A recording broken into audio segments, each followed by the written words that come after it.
Good afternoon, ma'am. I'm going to repeat loud there. Sige sa ay nga si tawag dito class kaya mo tawag ray class 10 mo tawag ray ko nga sige na class 11 sudui ni sida tawag dito na mo kedo ba class 10 mo dai na nei nagi ba question mayam nei nagre ko adu da wa law ba khara di difficult oi ba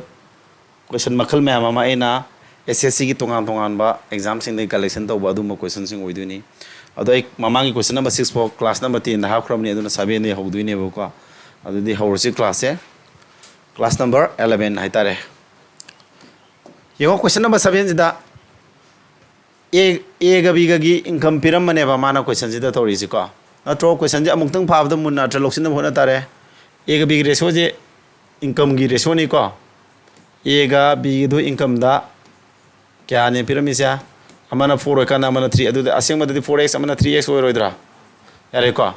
babani gi expenditure of a je kya piram ba a gi expenditure je 5/12 of his income magi income dugi saruk trying to thopui mangani ye yana price ya aduga and the expenditure of b expenditure na kya 7/15 of his income b expenditure na kya ba 7/15 of his income magi income gi 7/15 wairen khala se ba the difference between their expenditure do makoi expenditure do kya khena gi habne do ko mako expenditure do kya khena ge haba matam da 450 khena ye find income of big income ji puto 3x ne ko so option 3 amaka ya big income kana nam tai no 3x natra 3 ga kana pune diba yes ka karigum x ina mapum moiba number phanga ba khoina mapum moiba number phanga ba o taraga di purina bada 3 ga mapum moiba number am puina taraga di answer do 3 ni nya ba tani 3 ni nya ba kya yogi 9 3 nya re tara trying to start yadre trying thoi trying pana mukum nga yadre taruk yare taret yadre manga ga taruk tram thoi trom do trying pan yare option number d si answer oi bagi chance 100 manung da 80% le re adu x na machet or magadi amuk yade ba ko x mapum oi bra habu dom ti yeng dare kanda bra 3 na puri du ni x na ke do ba x na mapum oi gadi answer ji di hai se dum yare x mapum da do machet ta duri ba do khang de yaro ba ko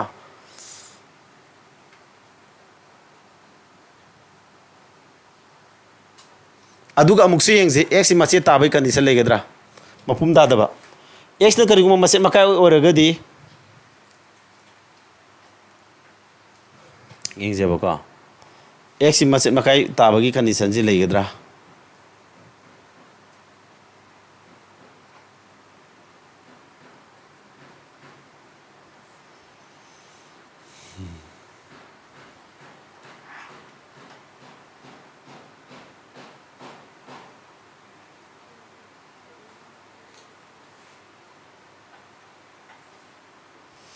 x na machet tarpai chance leite habe ya de aduna si akoi ngati x putuk ta dia roi kwa ansa di di we ya bai chance wang na di lere adu yengo sidaista mana hai se maka wathar se a gi income ji ke doi ba a gi income ji 5/12 of kari 5/12 of kari ba magi income ham natra a gi expenditure je habni a gi expenditure je ke doi ba 5/12 of magi income di na no 4x natra adu kya tare sya ahum makadi ka adi ahum taraba 5x by 3 tare big expenditure je kede we har bam tharo big expenditure je 7/15 of magi income dinga no 3x adu kya tare 3 ka di 5 adu di kya tare ba 7x by 5 tare hauji manam kari haba mabani gi expenditure ni je kya khenei ba 450 jo khenei ba adu expenditure ni du kana no si ni ji se ni khena ba je kya ba 4500 ne ba putho sini khena bi kana saw ne kumanga sina saw helani ko sini si khado maba ne expenditure ni khado 5x by 3 minus 7x by 5 si khado na ba je 4500 mane piramo sidagi x putho yare sidi phangi x to adu ga si 3 ji puina di b gi kai tarani ba b gi income oi dui ba ko adu x mafum tani taro sidi khangani makhaji alsam lo di 15 daraba 5 ka di 25x sidara kya 21x adu makada le 15 no som sakrani ko 4500 sakraba aduga 15 du lani makal sam 15 la kadab da som chalang re ai kitang sam mi ko step se som da kya lani sa 4x la ba अदुगा सोमदना सी लेरे 4 into sorry 4500 into 15 नत्रो 4 का क्या प्रश्न 4 का क्या रहा मफुम तारानी को मफुम तारा दे answer the तारानी लोरे अंक पूरी नजर टू ऑप्शन चिक लो सिंग्रो बंगा ऑप्शन चिक एना ताकिद्रो x का 3 का पुइनरगा b की इनकम न ओइने हेबनेबा अदो तबदबु x न मफुम मोरमगदी 3 ने याने हेबजे 100% सुमे x न मासेट को मोरमदी x to suppose wa ma hegene pramana ma tawrakeba x to na kanagumba 3x na sa tane hamani x to na samay oramadi 5/3 gum oramadi 5/6 gum oramadi kya tare sa ha natra x to na kari gumba 5/3 taramadi 5 ta hodro chi ne nya number tar purane aduna masit oragadi chi ne nya ba tar oiba mapum hoi khanda ne 3 ne nya ba ta dise aduna x mapum phangadra masit phangadra do hapit yeng bai wane ba yanda braisa adu taragadi हौजी के तारे x तो पुथोन होनरे x तो सिधे क्या तारे बा कोइ जा फजना फोन दे डायरेक्ट पुथो क्या रसी आइको अब x की वैल्यू क्या है लैदि जा फोन ए थोदी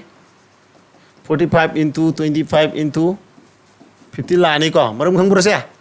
फोन 0 नि द का दि क्या न 25 थोंगोइद्रो अदुनि सिला अदुदि दिया 4 big income di 3 into x की महत क्या बा 45 into 25 into 50 नत्रो मखोइ फुलोसि पुइनरो क्या तागेगो अदु पुरी नबद 3 यावग्रम नत्रस्या अतादे आंसर 3 ने न्याब तारन 3 ने न्याबदे आंसर ऑप्शन न दी गतनि पुरी नब मत मांगा लुरनो समायना कितंग टेंशन न होटपे याबा कांसेप्ट हारगा दि सिने को अंक दि कितंग दि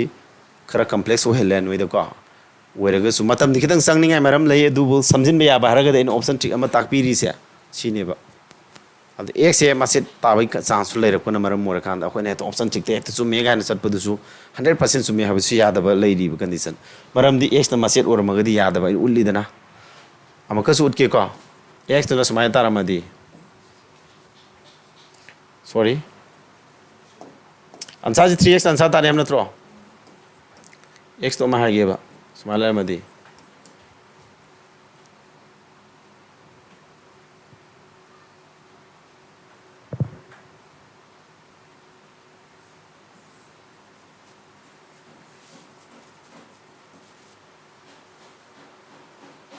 मसे तारे खलो पॉइंट याउदेबको एक से मसे चे तसेंग 3 ने याबगी चांस से वांग नदी लेरकनेबको 9 लेरें खलो समायना मखाजी सुखसोय सोयदना 3 न कग याबमदि लागते यारोय मसेट ओरगसु अदुगा 3 कय तारे फोल्डर मु येंद यारोयबको अदु तारगदी ऑप्शन ट्रिक से यादी है मासेट ओरगसु को 3 ने कथला मतुंग द होरे 3 कक्रे तारगदी सुम येंबै वानि ऑप्शन ट्रिक किदो ने चेक तोबै वानि शॉर्टकट ओय याब्राना को मायाम हदि अंक बुदि लोयरे बनियम सुमना आइना होसि येंबिरि सिना थै नथे हेना मखा चथना ऑप्शन ट्रिक अखोने तौरिजे पॉसिबल ओयब्रा सुम मखा हदि सिदा बी गी इनकम सारिजि x से सिदा मोय आइसेप से तबुदि येगो a गा b गा के तोबा a गा b गा गी इनकम रेशो नत्र पिरामिजा सी x से कनाने हैगी नम थारो x से कनाने हैगी के आइसेप ने हम नत्रो a गा b गा क्या अद आइसेप तुदि मासे ताबा याब्रा हां आइसेप तो मासे ताबा यादबदि लैते को फ्रैक्शन के आइसेप लै दुदि अदुबु मखोई इनकम दुदि मासे ओर मोय हनिंगा लैब्रा म पिरामिड ऑप्शन जि मफुम ngakta नत्रा मोय पिरामिड इनकम जि मफुम ने दु तारगदि मोय गी आइसेप ओय दुरिसे सि मफुम सो ओरंगने अदु तादि ngasai gi option trick se dum yadi hai kyan da right na se nai nari se akoi badu budi haire coin हट बदु बudi haire aina se kitang deep thinking ama toksin je habani da kyan da bro haning is bo hai badi sida ekone puri sile x se kana ne haraga puri sile ba ratio se mak padi yauri ba isep tu ne habna tro x ya ada gadi a ga b ga gi income leram ngani ba lerami ani du ki do ba isep tu ne kakthalaga ratio sarkhi bane ba ada x isep ne adudi income nu mapung ngak tu era gadi ke do tara isep tu mapung moram ne ba sumbra to budu sida mana b gi income hamma mapung ngak pyramid da pade ani ji mapung ngak tu era mane ta di x mapung moram mane du ta di ngasai na kon option trick lai se dum ya ba kan disalai ko maset tarang ne maram leite ere ko adumai to do angka ji koiro hot pagi se dum yaujare sida yaraba matha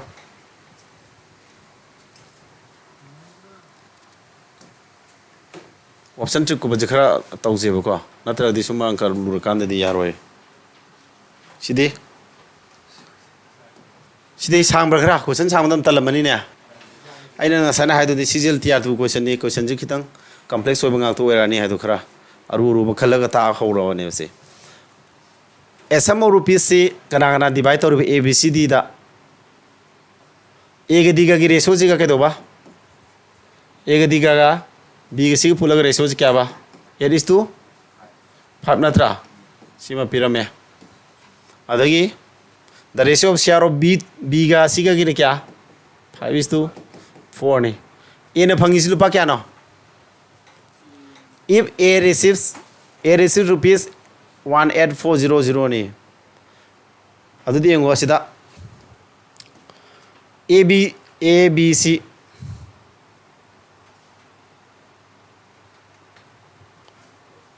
so that the combined share of a ga d ga c d ni ko ain to si di sore sida d ni sore si d we ga da ba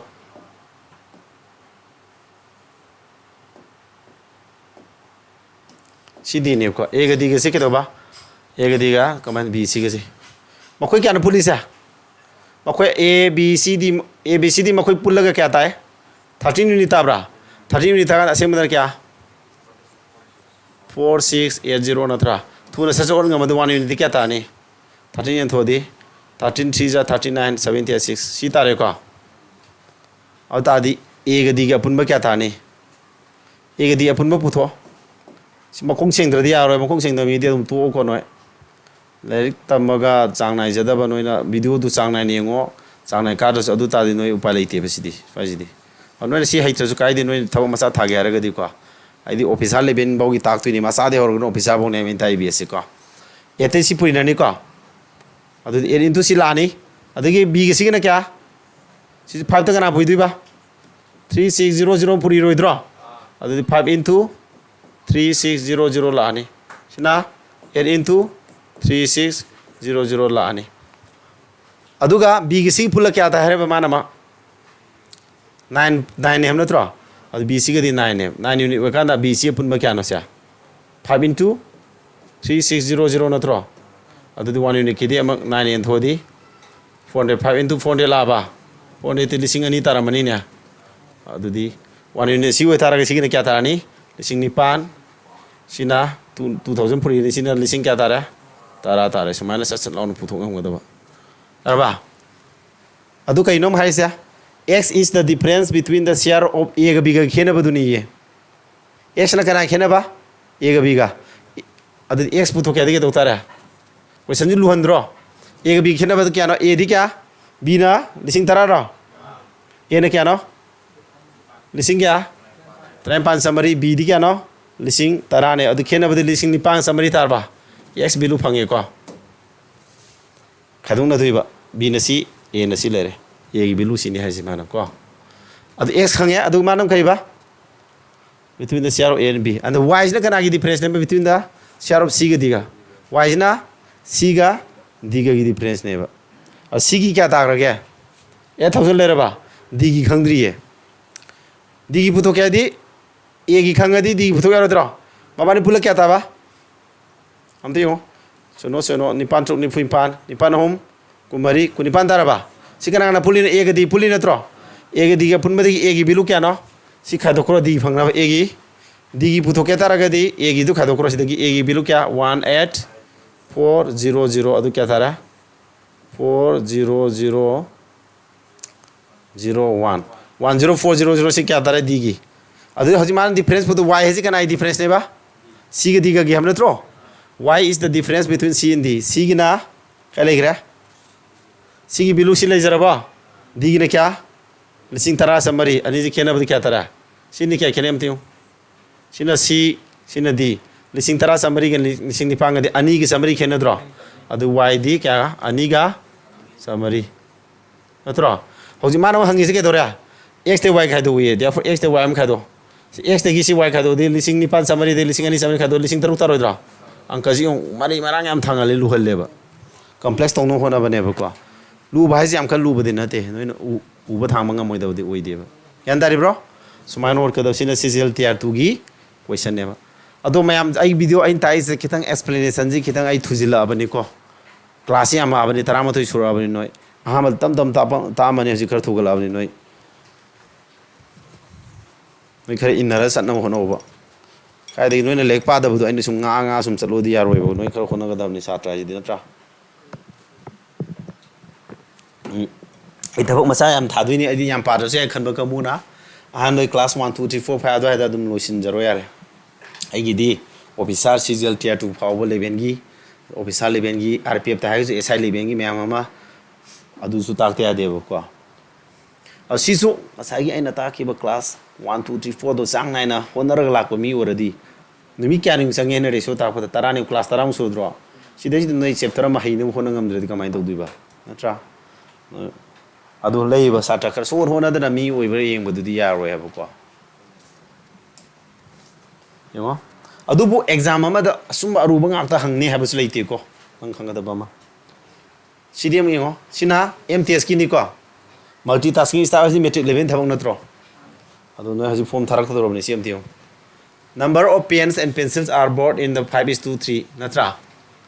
pen na 5 wakana pencil na kya 3 sang ni aso he has to pay rupees 44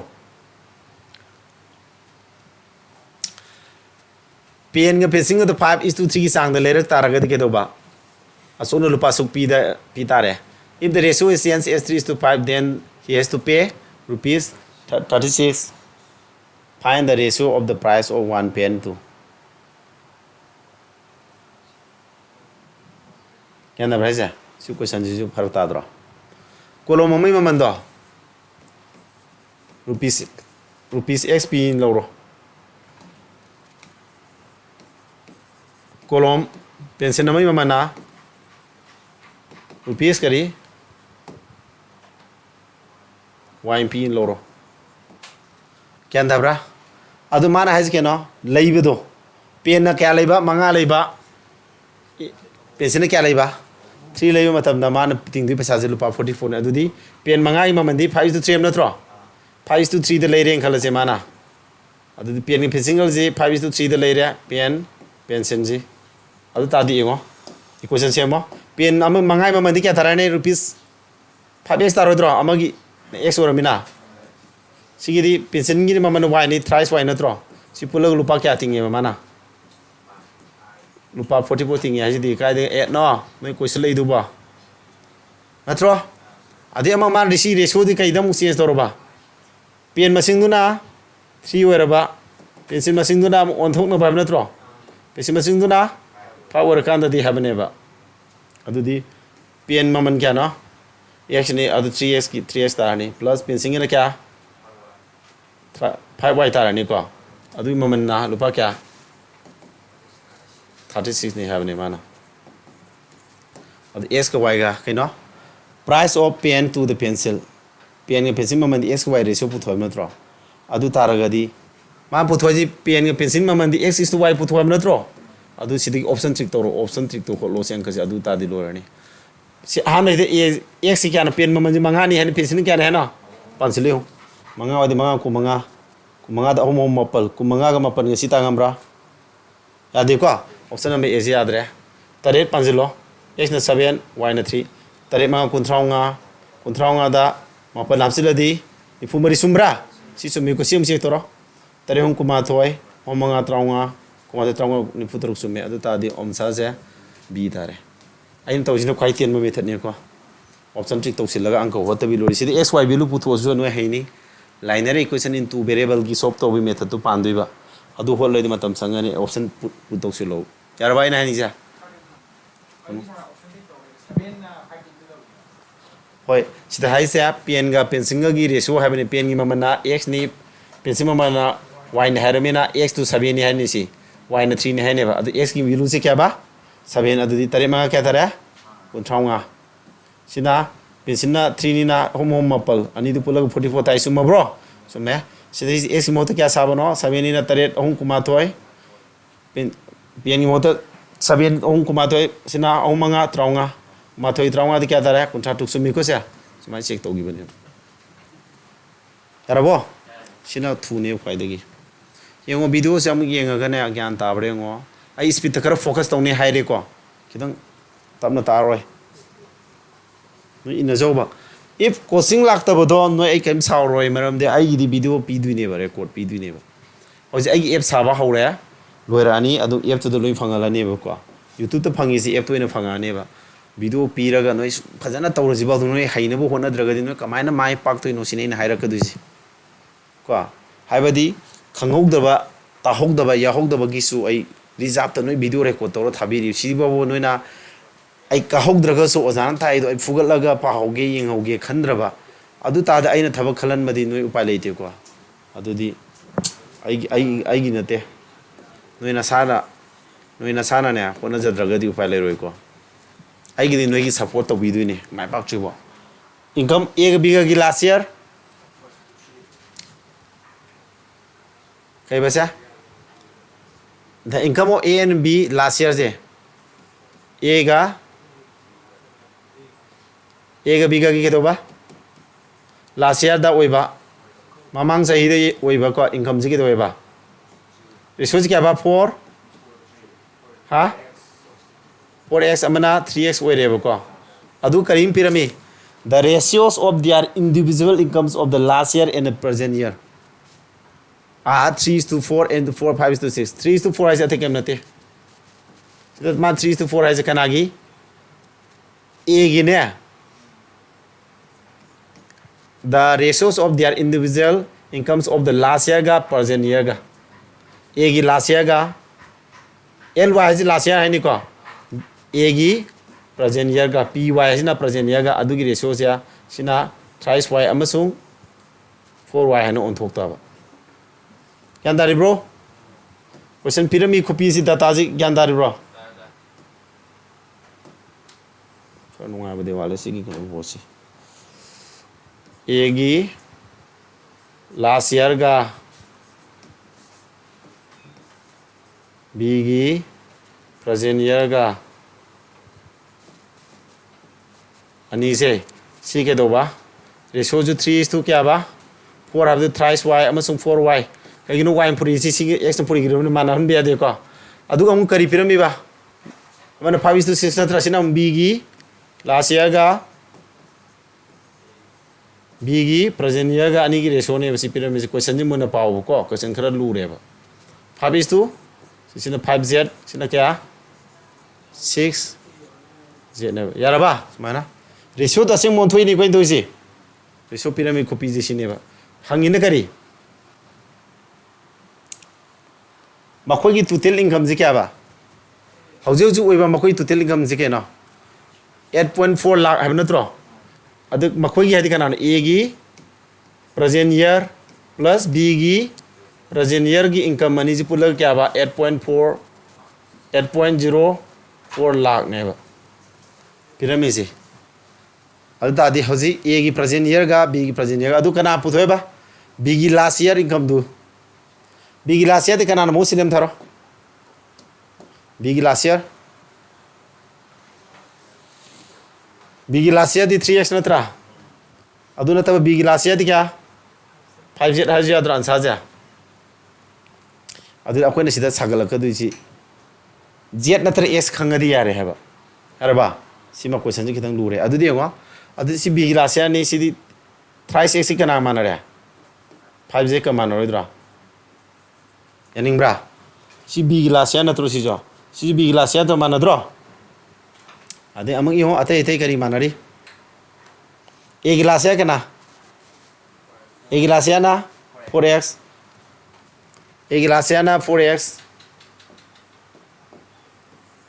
ade isi a gi last year se kya na so 3y natro और 4x का kana ga mana ba 4x ka 3y ga mana natra sida equation am lere sida ani lere siga mana re siga mana re khangi ko sia adu mana pyramid kari a gi previous year ga b gi previous year pulla kya ba asida jam pyramid kari sida me a gi previous year di kana no a gi previous year di kana no sorry present year hai bani ne 4y ga sia ji a gi present year di 4y natro siga plus kari b gi present year di 6z natra ani punjila kya tha ba 8.04 lakh सिमजु पिरमेको अदु सिदे अंक whole होदुइबा अंक जि खरा complex होइदब्रियो लुरेको अदुदि अखोय x खंगदि answer पुथोकपे याय हारे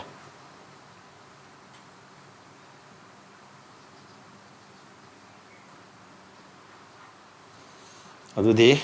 यंगो सी इसदगी GSC y दोन थोबा y value खंगनी को okay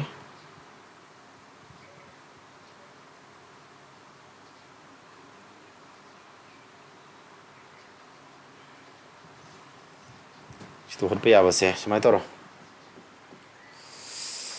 वाइजेम लहलब को GSC पुतो GSC सी Z की वैल्यू क्या ताने तरो अंकजी कोक से खर खन बम संगे सिदी तपन खर तौदे यारोय मुनेंगो को से अंकजी लूरे Z पुतो के दौतारे थ्राइस x कनाना येलोनी थ्राइस x कनाना हा 5 ने येलोनी को Z की मोहत सी अदु अमक सिदी x पुतो ने सिदी x पुतो सिदी x पुतो के क्या ताने x पुतो के दी थ्राइस y बाय कना हा थ्राइस x बाय 4 नत्रा अदु दी सिदी मखा समदरो सी मखा समदरो सिदा Z की मोहता क्या बा थ्राइस x बाय 5 have नत्रो x मोहता कना नो थ्राइस y बाय x मोहता थ्राइस y बाय 4 ने अदु 4 मखा लानी को अदु क्या तारे 9y बाय 9y बाय क्या नो 20 अदु GSC का नाम माने 9y बाय 20 अदु Z की मोहता क्या तारे बा 4y 9y बाय 20 अदु एलसम लो क्या तारे से तो 80 तारा बा 89 बाय क्या बा और 6 अमो से वाले चुने सिदा 6 अमो का वाला उड़ी तो तना दी क्या तारा अनि ओम अनि तारा एलसम लो दी क्या तारा से 10 ले रे 10 के सिगे दी 40y 40 के दी मापन ओम दी क्या नो कुंतरे वो दी 60 का 40 का कुंतरे का दी 67 y लानी सोमदना 8.04 लाख तारे अदु क्या तारे से कुक तरंग सलम गनी सिदी को सत्प्रा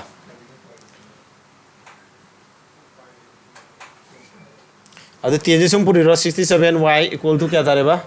10 पुरी दी 804 लाख तारे को 67 नम ये लदी y क्या ताने हम दियो 67 यन थो 67 1 जा थोंगे 134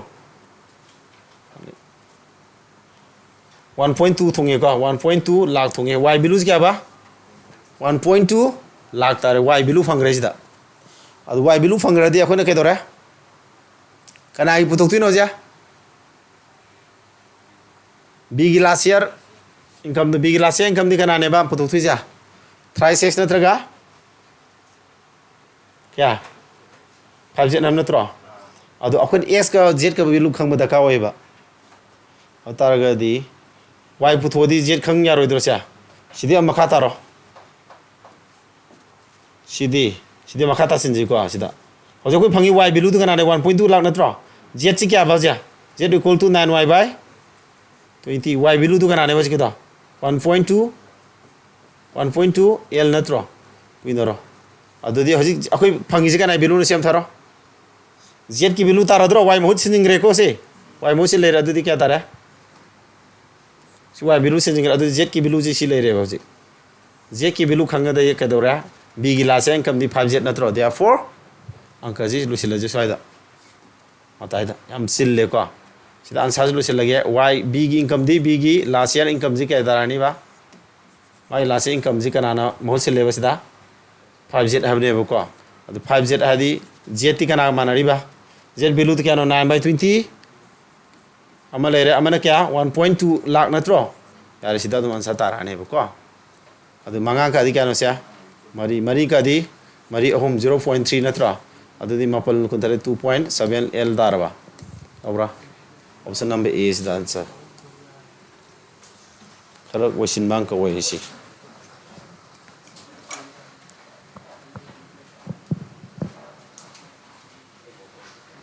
वसिन दबरा वसिलमनी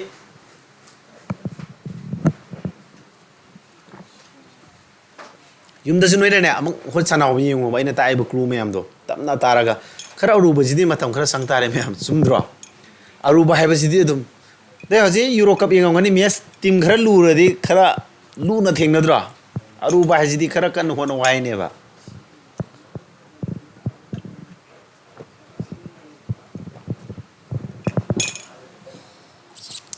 ꯁ꯭ꯋꯥꯏꯁꯤꯗꯤ ꯅꯣꯏꯅ ꯁꯤ ꯌꯧꯅꯗꯤ ꯍꯪꯉꯣꯏ ꯅꯣꯏꯅ ꯑꯥꯔ ꯄꯤ ꯀꯨꯝꯕ ꯊꯥꯕꯗꯗꯤꯅꯦ ꯁꯤ ꯀꯩꯅꯣ ꯇꯧꯔꯣ ꯑꯥꯔ ꯄꯤꯒꯤ ꯀ꯭ꯂꯥꯛꯀꯨꯝꯕ ꯊꯥꯕꯗꯗꯤ ꯁꯤ ꯌꯧꯅꯗꯤ ꯍꯪꯉꯣꯏ ꯇꯣ ꯁꯤꯗꯤ ꯀꯩ ꯍꯥꯏꯕ ꯌꯦꯡꯉꯣ ꯁꯤꯒꯤꯁꯤ ꯀꯩ ꯍꯥꯏꯅꯣ ꯍꯥ ꯌꯦꯡꯉꯣ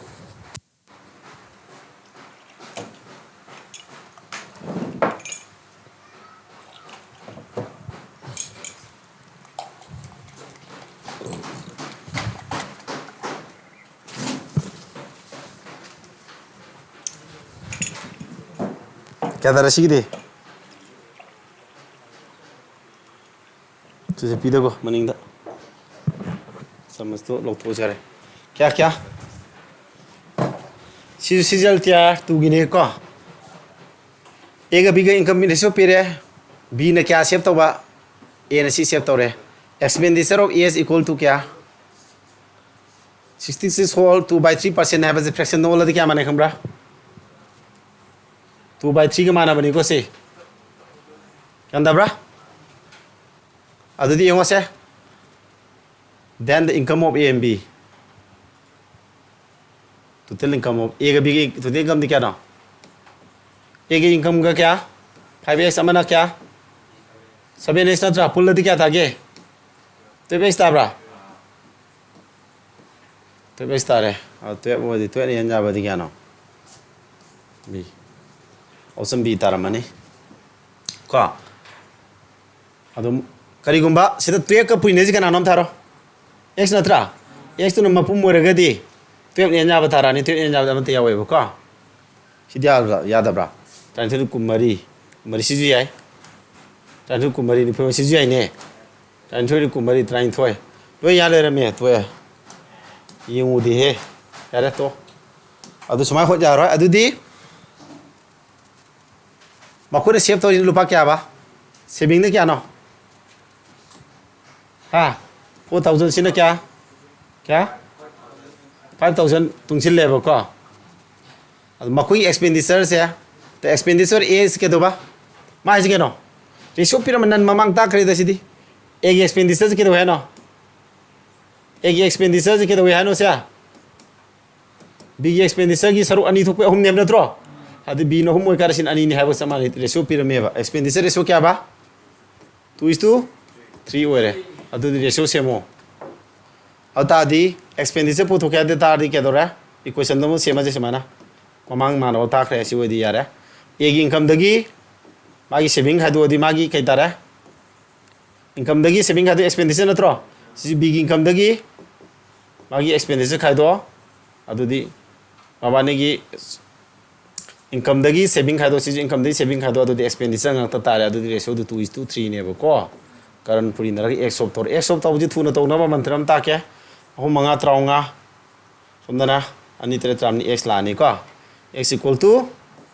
थुना तौसे अदुदि सिनु पुरी दि क्या न लिसिंग ट्राइंग तो सिनु पुरी दि क्या न समदा लिसिंग तरा ट्राइंग तो सम चले ट्राइंग तो दगी लिसिंग तरा खदो दि लिसिंग अनि x बिलु से लुपा लिसिंग अनि तारे अदि असai टोटल दु क्या बा मागी इनकम दो 12x नत्रो 12x आदि 12 का x to c 2000 तारे में लिसिंग कुमारी तारनी this is answer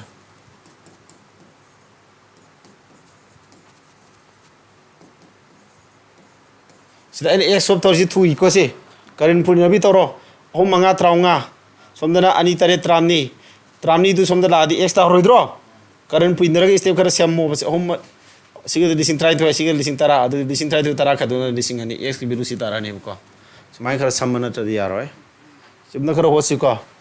no kolam इबा Cabo मिसि Oram दो मालिदा कोलम इ हैतबा तो इन सिना मंदबगी तो येगो नोइना ने ओना जद्रे फेल ओइ जरानी दो मथंग सहिदा ओ आई सोइगिबनी को हर ज्ञान ताजरानी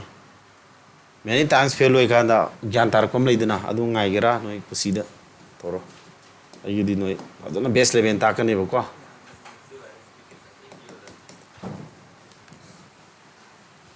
A ke doba A ke B ke income se kya hai na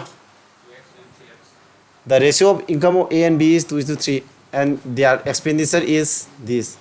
90% B's expenditure is equal to the income of A okay ba A का B का income से क्या है ना 2x अमना 3x ना थ्रो मकोई expenditure से क्या तो बा expenditure ratio ना 1:2 नहीं है रोबा अदु 90% of B की expenditure से B की सी न Y वन लोग से लोग कैसे कहते को Y सी न Y न पूरी से देखो B की 90% of करीबा B की expenditure 90% of B की expenditure का ना B की expenditure दी twice Y ना throw the help is equal to the income of A income di kana twice as kamane hen pyramid natro ma pyramid se 90% of B expenditure 90% of B expenditure de twice fine si kana mane ba A income twice as mane ye du kata tu kana ya bra abo so 90 by 100 adi 9 by 10 natro 9 by 10 of Y equal to somdana x adudi 9y equal to kya tara 10x tara ba x को y ratio पुथो x equal to y क्या थारा x ना y के lamin number 9 y ना 9 के lamin number 10 थारा इसमें करी पुथो है बनो then the ratio of saving ratio पुथो है नत्रा saving पुथो क्या दिखे ना saving पुथो क्या दी income दगी कना खाते उठी बा expenditure twice x दगी कना खाते उठी बा y लायनी शिना thrice x दगी कना खाते उठी बा twice x दगी twice y खाते उठी नत्रो thrice के दो बा twice y अदु तादी x ना क्या x ना 9 मपलनी ट्राइन पान y ना क्या 10 अदु 8 तार बा अदु x ना क्या 9 हूँ कुन तरे तगी अनि तरा कुन अदु क्या तारा 7 8 is to क्या नो 7 अदु आंसर से 8 is to 7 1 यारे को लाइब्रा लाइट फरे सुम अरुबजु खरा पुथांग हमना होना गदबने ने जीडी गुंबा कांस्टेबल गुंबा लोसिंग ग्यारह बुद्धि खंद्रे को ऐसा मोर रुपीस क्या डिवाइडेड करना दे ये ना ए बी सी डी दे करम रेशो ये ना बा अदु हाँ मसे करना ये ना के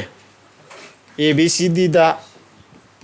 3:4:5:8 ये ना बना त्रो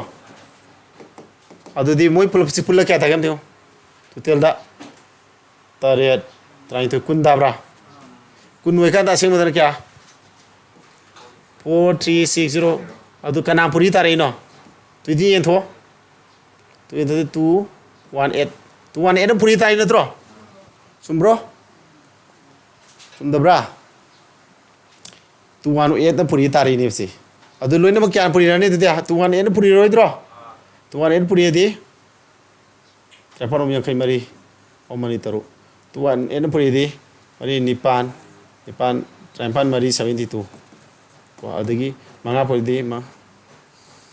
90 मंगा नि तरा 1090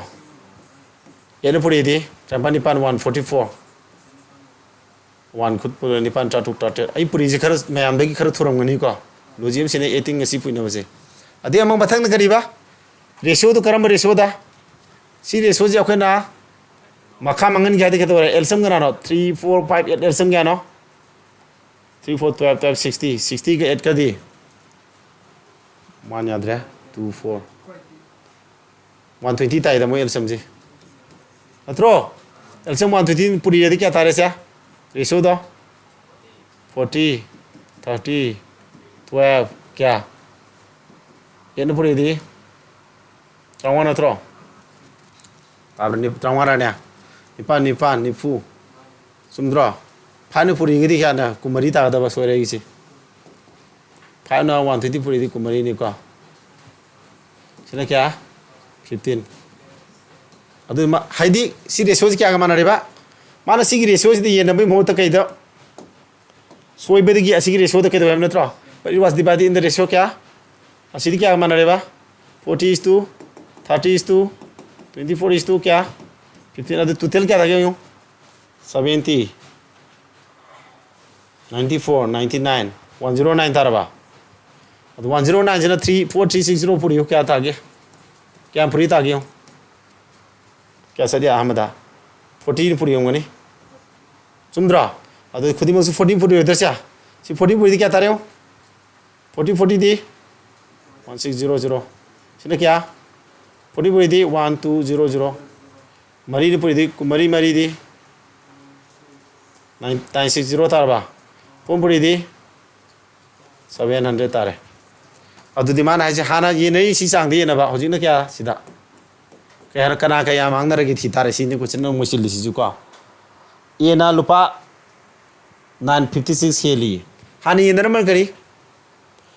was to be divided among this si sang di na gadum na tro hojing na kai do ba hana ye na bu ni sina hana gi sina hana oirambo all na tro sina new ne ba ता गए दबा अदुना करी ओर क्या बता ए ना होजी ए ना जिना हाना दे क्या हेले ए जी क्या हेले सिदे क्या ए ना 956 हेली सुमरेव अंक जु बसिल मतम संग लेबा हां ए न से क्या हेले मते उसे 956 10% नि खदौ नो ने 654 खदौ नो 6 तारा तारु तरु ओइदि क्या तारा 4 946 ताब्रा मा 956 हाब नत्रा खिदं सोइरे को अदगी बी ना 318 हेली सि खदनो 1200 दा 872 8 निपान क्या 2 ताब्रा नत्रा निपान मपन 328 लानब्रा सिलाले सिना दी ना क्या हंदे ये सि फंगमदि सि हंदे 100 क्या नो 700 अंदर क्या आता है हाँ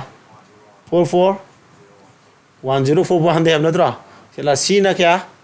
132 हंदे ये हाँ नजदीक 132 हंदे ब्रो 40 हाँ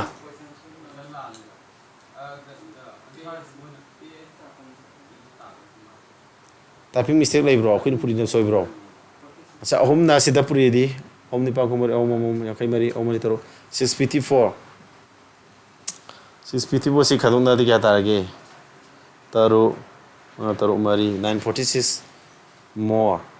हेले सिगना 72 है दी 28 900 328 और ये दबा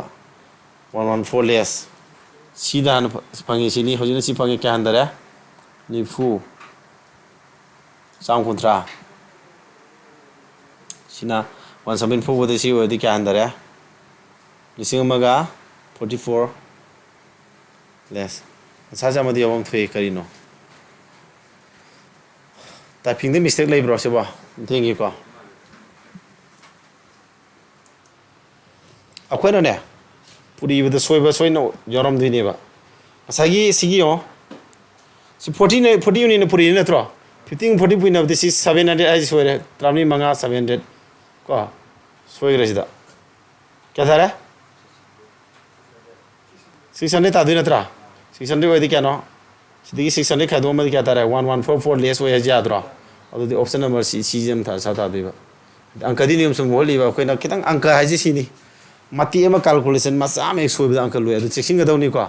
पुरी दबा कैसु लैतबा अमदा सोइरि जुरबा आम होजिलपगि अखोइना पुनिंग संगबसि लेप यादेबा कंसंट्रेशन दे 100% पी गदौनेबा को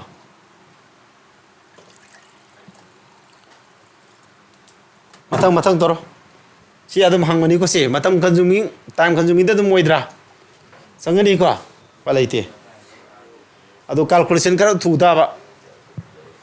अंकल लूबदी नते बजकिदो मतम संगना थोइनि सेम क्वेश्चन सिना the areas of two triangles are in the ratio क्या ट्रायंगल एंड रेशियो क्या दले है नो पोस्ट to 3 and their heights are in the ratio heights सिनत्रो द रेशियो बेस सिदि फॉर्मूला आम सेम जे ट्रायंगल एरिया जे आम फर्स्ट ट्रायंगल दो अदगी सेकंड ट्रायंगल दो अनि की एरिया पुतो एरिया दिगे दबा मा एरिया सी एरिया पुतो फॉर्मूला के no half into base into my base b1 base 1 है रखी को altitude क्या नाम क्या altitude वन ना तो altitude आदि सी जो half into base into triangle area formula sin base 2 sin altitude 2 है रखी बुका कथन ना तो रसिया अब triangle की area तो की ratio क्या पिरम में थारो triangle area ने 4:3 द पिरम ना तो माथा मका 4/3 ना तो अदुग sin नाम के दौरा base and their heights are height id altitude ni ko kya ba 6/5 na to sia base 1 base 2 triangle ani subagi sin ahan bagi ni ko altitude ani na badi habit height ani na badi 6/5 na to karan chandar oidra du de 4/3 somna kaya 5 na mathak sakra ni 6 na makala oidro adu di base ki ratio si leure ba base 1 ga base 2 gi ratio du smile tar kada ba अदुदी क्या दोरा कथन मरी मंगा अनि अनि अनि अहम कनो याद रेको 10 सिना क्या 9 अदुदी क्या तारे फसया आंसर जे बेस रेशियो क्या तारे बा याब्रो आंसर दा स्माना 10:9 सिदिना ते को अदुदी नोले से हाई तार गदे ट्रिक पुदि सेम यारे ट्रिक से के दो तारे बा बेस रेशियो है नत्रो बेस रेशियो पुथोके हतारा गदि के उतारे बा नंग तो दिसा एरिया रेशो दो के उतारे एरिया रेशो तो कना यंगदा बा एरिया रेशो दा हार्ट की रेशो नहीं यंगदा बा शॉर्टकट ने को से इनसे फॉर्मूला से पास लोबो को क्या तारा तो एरिया रेशो क्या ना हरो एरिया रेशो दी क्या नो 4:3 नत्रो 4:3 दी 4/3 नत्रो अदुगा हम के दोबा हाई रेशियो दी क्या 6/5 अदुदी 6/5 अदुदी अदु समाय लेबिस के दोइसा 4/3 द कना येलो है नो 6/5 येलो है नत्रो ये मदि मथको ननी 5/, पुरी बोनगा द नत्रा अदु क्या तारेसा अनि अनि अनि अहम अदु 10/9 हाई में असम बिजे हाई जो को शॉर्टकट से सी के इन शॉर्टकट में सेम से हाई वाबा हाइरनी को से समाना बेस रेशियो फोटो के एरिया रेशियो तो कनानी ये लेबा हार्ट रेशियो ना अदुगा हम कनु पिरम मदि सिदे हम सेम से आय बेस रेशियो फोटो दी एरिया रेशियो तो कनायन बा हार्ट रेशियो ना अदुना तंबा हार्ट की रेशियो हरमगदी एरिया दे कनाना यंतारा हार्ट रेशियो दो हंगा बेस रेशियो पिरम होता बेस रेशियो यंतारे को यंदा ब्राइजा सिदने माना ने एरिया रेशियो जी पिरम मगा के हंगमनो बेस की रेशियो हंगमनि हार्ट रेशियो ये लेबो को एरिया रेशियो जी पिरम मगा सॉरी हाई रेशियो जी पिरम मगा बेस रेशियो हंगदी कना ये लकने बा बेस रेशियो ये लोइद्रो ओके सिजुलो अने सा कोइरे ताक पसि खंगो लाखफम खंगना बा सि कोइरे ताक पय वाने बैना को अजि लाखफम खंगो मिना शॉर्टकट से हम खंगजुलो हाय मै यानी को शॉर्टकट से ट्रिक आरे सिजुलो मकादा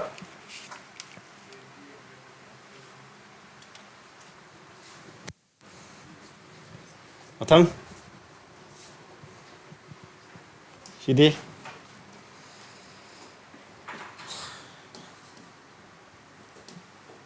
तो सी क्वेश्चन जे कइनो जीडी गिरा जीडी लेवे क्वेश्चन नत्रो सी के same question नमने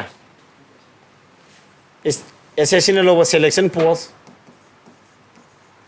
post graduate level exam दो का एग्जाम दा विदाउट वही बताबो चेंज तौदन हंगे बसी क्वेश्चन जे सेम मोना यांदा राइजा यो क्वेश्चन जी यो प्रीवियस हंगमदी एसएससी दी 2023 की जनवरी थागे एग्जाम नत्रा सिना एग्जाम तो कराय दनम थाबने थाखर कोना हाबदी जीडी दी लौर हंगबाय तारे जीडी ने लौब नते को जीडी क्वेश्चन जे कनाना लौवेबा स्टाफ सिलेक्शन कमीशन की एग्जाम सिलेक्शन पोस्ट है तोान तोान पोस्ट मखल मैम की एग्जाम से ग्रेजुएट लेवल 12 लेवल 10 लेवल लेबनेबो को सी क्वेश्चन लौर हंगे जीडी की क्वेश्चन जी ऑफिसर लेवल हंगे हबसनि थाजो आइना ने खारा ले फुसुमने से आइना तामेरा दो क्वेश्चन नमन मदने सिग सब मानना अमदु से हन मनेबा मसिंग जो ओंथोना दे को अदुगा एग्जाम की डेट एग्जाम अनि जी माना दबो युवानेबा नंबर दे यहलो है ले नवान दी नंबर पी ꯃꯉꯣꯟꯗ ꯀꯔꯤꯒꯤ ꯄꯤꯔꯤꯕ ꯑꯅꯤꯃꯛꯅ ꯃꯉꯣꯟꯗ ꯄꯤꯈꯤꯕꯅꯦꯕ ꯑꯩꯅ ꯑꯃꯨꯛ ꯍꯥꯏꯅꯣ ꯃꯥꯅ ꯑꯩ ꯀꯣꯛꯇꯨ ꯃꯥꯅ ꯎ ꯉꯝꯗ꯭ꯔꯦꯕ ꯁꯤ ꯀꯣꯏꯁꯟ ꯆꯞ ꯃꯥꯟꯅꯕꯗ ꯍꯦꯛ ꯈꯪꯅꯕꯗꯅꯦ ꯁꯤꯒ ꯆꯞ ꯃꯥꯟꯅꯕ ꯑꯃ ꯍꯥꯞꯄꯅꯦꯕ ꯑꯩꯅ ꯊꯧꯑꯣꯏꯅ ꯀꯂꯦꯛꯁꯟ ꯇꯧꯕ ꯃꯇꯝꯗ ꯑꯅꯤꯃꯛ ꯌꯥꯎꯍꯜꯂꯤ ꯀꯩ ꯌꯥꯎꯍꯜꯂꯤꯕ ꯇꯥꯛꯄꯗꯤ ꯑꯃ ꯇꯥꯛ ꯑꯃ ꯀꯥꯟꯗꯣꯏꯅꯦꯕ ꯆꯞ ꯃꯥꯟꯅꯔꯕꯅꯤꯅ ꯑꯩꯅ ꯎꯅꯤꯡꯉꯤꯁꯤꯅ ꯑꯗꯨ ꯁꯤꯗ ꯍꯟꯖꯤꯜꯂꯤꯒꯦ ꯍꯥꯏꯗꯤ ꯎꯅꯤꯡꯕ ꯍꯥꯏꯇꯥꯔꯦ ꯃꯥꯅ ꯅꯝꯕꯗꯣ ꯌꯥꯎꯔꯛꯇ꯭ꯔꯦ ꯍꯥꯏꯕ ꯃꯥꯅ ꯈꯔ ꯑꯣꯚꯔ ꯃꯥ ꯆꯠꯆꯤꯟꯈ꯭ꯔꯕ ꯑꯁ ꯑꯩꯅ ꯄꯤꯕꯗ ꯃꯥ ꯍꯟꯖꯤꯜꯂꯦ ꯍꯥꯏꯅ ꯈꯟꯈ꯭ꯔꯦꯕ ꯑꯩꯅ ꯄꯤꯔꯤ ꯊꯤꯝꯅ ꯍꯟꯖꯤꯜꯂꯤꯗꯣ ꯔꯤꯄꯤꯠ ꯇꯧꯋꯦ ꯍꯥꯏꯕꯗꯣ ꯁꯥꯇ꯭ꯔꯁꯤꯗ ꯎꯅꯤꯡꯕꯒꯤꯅꯦꯕ ꯑꯩꯅ ꯄꯤꯔꯤꯗꯨꯅ ꯃꯥꯗꯤ ꯑꯩꯅ ꯃꯥꯅ ꯀꯣꯏꯁꯟ ꯅꯝꯕꯤꯔꯦ ꯑꯩꯅ ꯅꯝꯃꯣꯅ ꯄꯤꯕ ꯃꯇꯝꯗ ꯆꯞ ꯃꯥꯟꯅꯕ ꯀꯣꯏꯁꯟ ꯌꯥꯎꯔꯛꯏꯁꯤꯕꯨ ꯀꯔꯤꯒꯤꯅꯣꯅ ꯃꯥꯗꯤ ꯅꯝꯗ꯭ꯔꯁꯨ ꯌꯥꯔꯦ ꯍꯥꯏꯕ ꯃꯑꯣꯡꯗ ꯃꯥꯗꯤ ꯅꯝꯕꯤꯔꯛꯇ꯭ꯔꯦꯕ ꯑꯗꯣ ꯑꯩꯅꯗꯤ ꯅꯝꯍꯟꯅꯤꯡꯉꯤꯗꯨ ꯀꯩꯒꯤꯅꯣ ꯍꯥꯏꯕ ꯃꯇꯝꯗ ꯁꯤ ꯇꯥꯛꯅꯤꯡꯉꯦꯕ ꯑꯩꯗꯤ ꯀꯣꯏꯁꯟ ꯂꯧꯊꯣꯛ ꯂꯧꯁꯤꯟ ꯁꯨꯃꯥꯏꯅ ꯇꯧꯅꯩ ꯍꯥꯏꯕꯁꯦ ꯖꯤꯗꯤꯗ ꯍꯪꯕ ꯀꯣꯏꯁꯟ ꯁꯤꯖꯤꯑꯦꯜꯗ ꯍꯪꯕ ꯌꯥꯎꯏ ꯁꯤꯖꯤꯑꯦꯜꯒꯤꯗꯨ ꯖꯤꯗꯤ ꯍꯪꯕ ꯌꯥꯎꯏ ꯁꯤ ꯀꯥꯎꯒꯅꯣꯕ ꯃꯥꯗꯤ ꯁꯦꯝ ꯁꯤꯂꯦꯕꯁꯇ ꯑꯦꯛꯖꯥꯝ ꯊꯥꯕꯅꯤꯅ ꯑꯗꯨ ꯎꯠꯀꯦꯗꯧꯕꯅꯦ ꯑꯗꯨ ꯌꯥꯎꯔꯝꯗ꯭ꯔꯦ ꯑꯗꯨ ꯇꯥꯔꯁꯨ ꯑꯩ ꯏꯔꯦꯗꯅ ꯁꯤꯗꯤ ꯀꯩꯅꯣ ꯁꯤ ꯍꯥꯏꯁꯦ ꯀꯣꯏꯁꯟꯗꯤ ꯂꯥꯏꯕꯅꯤ ꯈꯪꯗꯕꯩ ꯂꯨ ꯃꯥꯟꯕꯩ ꯋꯥꯅꯤ ꯆꯤꯁꯀ ꯁꯣꯁꯀꯁꯦ ꯄꯤꯖꯥꯗ ꯌꯥꯎꯔꯤꯁꯦ ꯄꯤꯖꯥ ꯑꯃꯗꯅꯦ ꯄꯤꯖꯥꯁꯤ ꯀꯅꯥ ꯁꯦꯝꯕ ꯆꯤꯁꯀ ꯁꯣꯁꯀ ꯌꯥꯎꯋꯦꯕ ꯄꯤꯖꯥ 1 ꯀꯞꯇꯅꯦ ꯀꯩꯗꯧꯕ ꯁꯤꯡꯒꯜ ꯄꯤꯖꯥ ꯍꯥꯏꯕ ꯁꯤꯡꯒꯜ ꯄꯤꯖꯥꯗ ꯄꯤꯖꯥ ꯑꯃꯗ ꯀꯩꯗꯧꯕ ꯌꯥꯎꯔꯤꯁꯦ ꯆꯤꯁꯀ ꯁꯣꯁꯀ ꯔꯦꯁꯤꯌꯣꯁꯤ 1 ꯑꯣꯏꯀꯥꯟꯗ ꯑꯃꯅ ꯀꯌꯥ ꯄꯤꯖꯥ ꯑꯃꯗ ꯌꯥꯎꯔꯤꯁꯤ ꯀꯩꯗꯧꯕ ꯆꯤꯁꯀ ꯁꯣꯁꯀ ꯔꯦꯁꯤꯌꯣꯁꯤ ꯀꯌꯥꯕ ꯑꯃꯅ 1 ꯑꯣꯏꯀꯥꯟꯗ ꯑꯃꯅ ꯍꯥꯞꯅꯦ ꯇꯪꯈꯥꯏꯅꯦꯕ ꯅꯠꯇ꯭ꯔꯣ ꯄꯤꯖꯥ ꯑꯃꯗ ꯌꯥꯎꯔꯤꯁꯦ ꯆꯤꯁꯀ ꯁꯣꯁꯀꯁꯦ ꯄꯤꯖꯥ ꯑꯃꯗ ꯌꯥꯎꯔꯤꯁꯦ ꯆꯤꯁꯀ ꯁꯣꯁꯀꯁꯦ ꯑꯃꯅ ꯃꯄꯨꯝ ꯑꯣꯏꯒꯅ ꯑꯃꯅ ꯇꯪꯈꯥꯏ ꯍꯥꯞꯄ ꯁꯥꯕꯅꯦꯕ ꯑꯗꯨ ꯇꯥꯔꯗꯤ Rama use 15 cups of sauce Rama ꯀꯧꯕ ꯅꯨꯄꯥꯁꯤꯅ ꯁꯣꯁ ꯀꯌꯥ ꯁꯤꯖꯤꯟꯅꯕ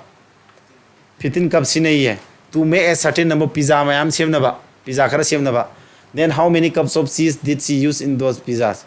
cheese kya sinnagadegi sauce na kya sauce na 15 oitaragadi pizza de kya tara ekano cheese ti kya tara ge hamne ma ji cheese ki tangkhai natra sauce na sinai ja adudi sauce to 15 cups sina ta di 15 cups sina natra use 15 cups of sauce adu ta di pizza di cheese ti kya sinarani फिर हम थाजिल लदी खाऊंगा होगा जी कनो मजे में इसे ले यार तेरे एक था काम तेरे क्या तेरे बा सोच के दो बा 15 कप नत्रो अदुदी सी से डबल वाले 30 तारो इधरो चीज तुगी तंखाय ने बा सोच न वरे जे सिने मपुम मोगा सिन तंखाय वदु नत्रो सिने 15 वदि सिन मपुम 30 तारो इधरो ने समद्रो यार यार कोसिया क्या लाइ बने कंसेप्ट खंग मिना लुदुबा करी सीधी सीधे क्या है बा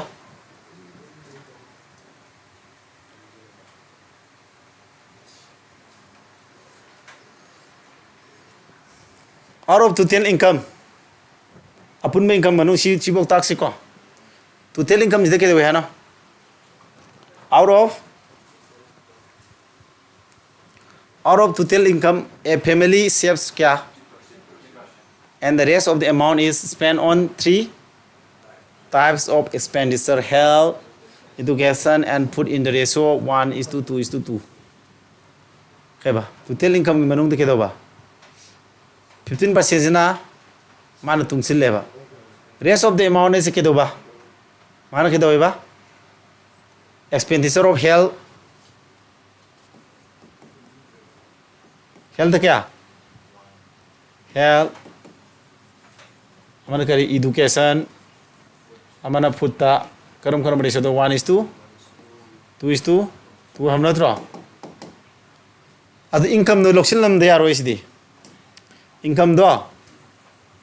lobu nuaina 100x loksilo income do 100x and s ke lo de an ko nungai roi mapum si logic amani ko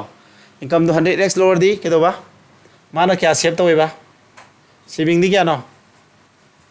15% हम नत्रो चामा की 15% दी 15x सेव तो नत्रो एक्सपेंडिचर दी क्या तारा मने तो दिले मोड दी क्या तारा 85x तारा रो का सुम्ब्रा ꯑꯗꯨꯗꯤ ꯌꯦꯡꯉꯣ ꯃꯥꯒꯤ ꯑꯦꯛꯁꯄꯦꯟꯗꯤꯆꯔ ꯑꯍꯨꯝꯁꯤ ꯄꯨꯜꯂꯒ ꯀꯌꯥ ꯌꯨꯅꯤꯠ ꯇꯥꯒꯦ ꯑꯝꯇ ꯌꯦꯡꯉꯣ 5 ꯌꯨꯅꯤꯠ ꯇꯥꯗ꯭ꯔꯣ expenditure ꯑꯍꯨꯝꯁꯤ ꯄꯨꯜꯂ 5 ꯌꯨꯅꯤꯠ ꯇꯥꯒꯥꯟꯗ ꯑꯁꯦꯡꯕꯗꯅ expenditure ꯀꯌꯥ ꯚꯥꯏ 85 x ꯅꯠꯇ꯭ꯔꯣ ꯑꯗꯨ ꯀꯛꯅ ꯅꯨꯡꯉꯥꯏꯇ꯭ꯔꯁꯦ ꯑꯩꯅ 100x ꯂꯧꯔꯝꯕꯩꯅꯦ ꯁꯤ 1 ꯌꯨꯅꯤꯠ ꯄꯨꯊꯣꯛꯀꯦꯗꯤ 5 ꯅꯦꯟꯊꯣꯛꯑꯗꯤ ꯀꯌꯥꯅꯣ 17x ꯇꯥꯔꯕ ꯑꯗꯨꯗꯤ 17 ꯄꯨꯔꯤꯗꯤ 17x ꯁꯤꯅ ꯀꯌꯥ 34 x ꯁꯤꯅ ꯀꯌꯥ 34x ꯇꯥꯔꯦ ꯁꯨꯃꯥꯏꯅ ꯍꯧꯖꯤꯛ ꯃꯥꯅ ꯍꯥꯏꯁꯤ ꯀꯌꯥꯅꯣ the income is rupees 300 less than the thrice of the expenditure incurred on education की thrice kya no मागी income जे क्या हंदे नो से income आदि 100 से क्या हंदे 100 से education की सरुप हम दी क्या नो सी education जी सी 34 की सरुप हम दी सी तारो इधरो सीधे की मागी income 100 से क्या हंदे है नो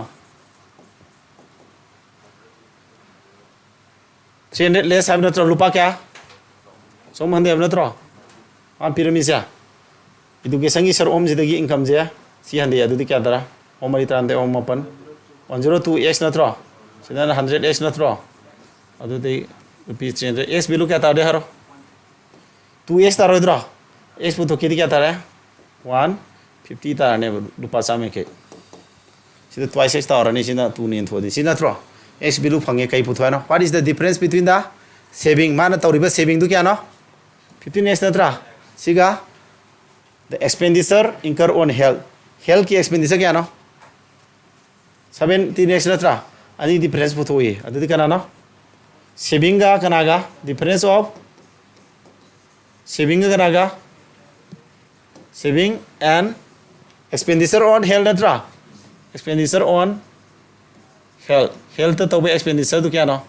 17x ने क्या 15x नत्रा अनि डिफरेंस क्या नो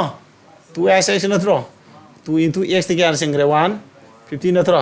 रुपा सोम तारो अदुदे माना अंक से अना हजिक लौरीबा करी लौगीबा अमता यंगो अना कई लौगी